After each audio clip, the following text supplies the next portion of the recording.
चलिए प्रश्नावली 2.2 में 1 नंबर क्वेश्चन तो सोल्व हो गया। बाकी एक और क्वेश्चन सोल्व कर दे रहे हैं कि आप लोगों को समझ में आ जाए, है ना। चलिए तो यहाँ पर क्या बोले थे, सबसे पहले मध्य पद तोड़ना है। क्या तोड़ना है? मध्य पद तोड़ना है, जो कि मध्य पद तोड़ने से हम लोग को शून्यक निकल जाएगा। और जब शून्यक निकल जाएगा उसके बाद में जो है कि हम लोग को गुणांकों के बीच में हम लोग को क्या करना है, संबंधों की सत्यता की जांच हम लोग को करना है, जो कि इतना आना चाहिए। संबंध की सत्यता की जांच का मतलब हो गया कि जांच करने के दौरान हम लोग को इतना आ जाना चाहिए। यहाँ पर देखेंगे क्या चीज कि एक्स स्क्वायर है तो एस स्क्वायर है, तो एस स्क्वायर का गुणांक कितना है? 4 है। और एस का गुणांक कितना है? -4 है। और ये जो ओनली 1 है तो ये अचर पद है, ठीक है ना। तो यहाँ पर देखेंगे सबसे पहले मध्य पद को तोड़ लेते हैं कि मध्य पद कितना होगा। तो मध्य पद जो है कि भी निकालने के लिए भी बता चुके हैं, फिर से बता रहे हैं कि शुरू और लास्ट में क्या करते हैं? गुना करते हैं। शुरू और लास्ट में गुना करते हैं। तो शुरू और लास्ट में गुना करेंगे तो कितना? 4 ही होगा, एस स्क्वायर। तो 4 का हम लोग क्या करेंगे? गुणनखंड करेंगे। तो 2 दूना 4। हम लोग को यहाँ पर क्या आना चाहिए? 4 आना चाहिए। तो क्या हो जाएगा? 2 को जोड़ देंगे तो कितना हो जाएगा? 4 हो जाएगा। और शुरू और लास्ट को कोई चेंजिंग नहीं करना है, बता ही दिए हैं। तो ये क्या हो जाएगा? 4s square. और यहाँ पे 4 लाना है तो -2s प्लस क्या हो जाएगा? 1 हो जाएगा। कहने का मतलब है कि इसमें जितना मांगता है ना उतना हम लोग को लाना पड़ता है। माइनस प्लस जो है कि हम लोग को अपना से बैठाना पड़ता है, ये नहीं कि हम अपने से आ जाएगा। माइनस प्लस हम लोग को ऐसे बैठाना होता है कि जो इसको सोल्व करे ना तो इतना हम लोग का आ जाना चाहिए, ठीक है। Square -2s plus 1। तो यहाँ पर क्या करना है ना, जब 4 को आ गया तो 2 को हम लोग क्या करते हैं? कॉमन लेते हैं। इसमें क्या कॉमन हो जाएगा? 2s कॉमन होगा। क्या हो जाएगा? 2s कॉमन होगा। तो यहाँ पर कितना हो जाएगा? 2s माइनस 2s कॉमन हो गया तो 1। यहाँ पर माइनस है तो माइनस, सेम यही जो है तो यहाँ पर 1 कॉमन हो जाएगा। तो क्या बचेगा? यहाँ पर 2s है ना, 2s कॉमन होगा, सॉरी बचेगा, और प्लस माइनस और प्लस माइनस हो जाएगा, ठीक है। माइनस क्या होगा? 1। तो यहाँ इसका कॉमन क्या है? 2s है, और इसका कॉमन है -1, ठीक है।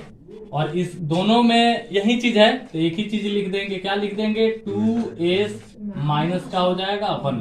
तो ये इसका शून्य कब हम लोग निकाल लेते हैं? 2s minus 1 equal 0। तो 2s बराबर हो जाएगा 1, और s बराबर हम लोग निकालेंगे तो 1 क्या हो जाएगा? 2 हो जाएगा, ठीक है। और इसमें चलेंगे तो सेम वही होगा, इसका भी 1/2 होगा, क्योंकि सेम यही है, ठीक है।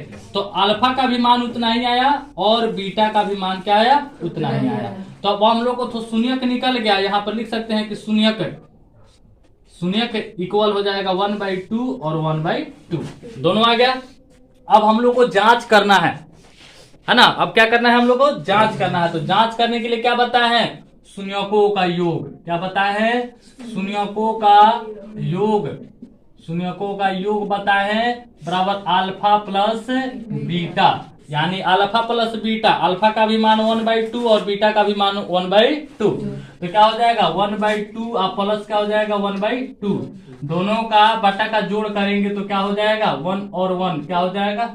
2/2, यानी हो जाएगा 1/1, ठीक है। 1/1 आया तो 1/1 आया तो इसके लिए क्या, 1/1 आया तो इसके लिए क्या होता है? पहले क्या लिखे हैं? -x स्क्वायर का गुणांक। क्या लिखे हैं? माइनस। चलिए तो यहाँ पर आ गया शून्यकों का योग, मेरे पास इतना आ गया। तो उसके बाद यहाँ पर 1/1 आया, 1/1 आया। तो यहाँ पर क्या लिखते हैं हम लोग? -x का गुणांक और बाई x स्क्वायर का गुणांक। तो यहाँ पर x स्क्वायर का जो गुणांक लिखते हैं ना, तो यहाँ पर ये नहीं लिखना है, जो हम लोग को क्वेश्चन में रहेगा उसी का गुणांक लिखना है। जो कि पहले वाले क्वेश्चन में देख रहे थे तो x स्क्वायर था, x था, इसीलिए x लिख रहे थे। लेकिन यहाँ पर x स्क्वायर नहीं है, यहाँ पर s है, इसीलिए हम लोग को क्या करना है? यहाँ पर x को हटा करके क्या डाल देना है? s लिख देना है। यहाँ पर x स्क्वायर को हटा करके s स्क्वायर लिखना है, ठीक है। जो क्वेश्चन में रहेगा वही चीज लिख रहा है। अब आइए तो यहाँ पर कह रहा है कि एस का गुणांक यहाँ पर जो है कि -1 आ रहा है। तो एस का गुणांक, एस कहाँ है मेरे पास, यहाँ पर है। तो एस का गुणांक कितना है, -4 है। लेकिन यहाँ पर आ रहा है -1 आ रहा है। तो -1 आ रहा है, -4 है यहाँ पर। तो कहने का मतलब क्या करेंगे, यहाँ पर तो मिल नहीं रहा है, और यहाँ पर भी एस स्क्वायर का गुणांक देख रहे हैं 1 आया है, और यहाँ पर क्या है, एस स्क्वायर का गुणांक 4 है। तो मिल नहीं रहा है, तो क्या करेंगे, ऊपर वाले में भी 4 से गुना कर देंगे और नीचे वाले में भी 4 से गुना कर देंगे। तो अब देखेंगे क्या चीज, 4 से गुना किए, कहने का मतलब है कि इस 4 और 4 को काटेंगे तब भी 1 के बराबर में आएगा। तो ऐसे नंबर हम लोग को रखना है जो कि इसके बराबर में, जो ये 1 और 1 आया है तो उतना भी हम लोग का आना चाहिए। कहने का मतलब है हम लोग को ये भी बराबर करना है और ये भी बराबर करना है। तो ये 1/1 है, तो कहने का मतलब 4 से गुना किए इसको बराबर करने के लिए, और 4 से गुना भी कर दी है, तो फिर भी अगर 4 और 4 को काटेंगे तो 1 ही आएगा, इसीलिए कोई फर्क पड़ने वाला नहीं है। तो ये हमारा अब क्या आ गया, -s का गुणांक। तो -s का गुणांक देख रहे हैं कि 4 है, तो कितना हो जाएगा, -4 है ना। और यहाँ पे एस स्क्वायर का गुणांक कह रहा था, एस स्क्वायर ढूंढे कहेंगे, यहाँ पर है। तो एस स्क्वायर का गुणांक कितना है, 4 है। तो ये भी हमारा आ गया, तो ये भी हमारा क्या हो गया, प्रूफ हो गया। और एक और हम लोग को करना है इसमें शून्यकों का गुणनफल, जो कि शून्यकों का गुणनफल लिखेंगे, शून्यकों का गुणनफल। तो गुणनफल क्या हो जाएगा, अल्फा गुने बीटा होगा। तो अल्फा का मान कितना है, 1/2 आ गया। बीटा का मान कितना है, 1/2 है। तो क्या हो जाएगा, 1/4 होगा। तो 1/4 होगा। इसके लिए क्या लिखते हैं, अचर पद। क्या लिखते हैं, अचर पद।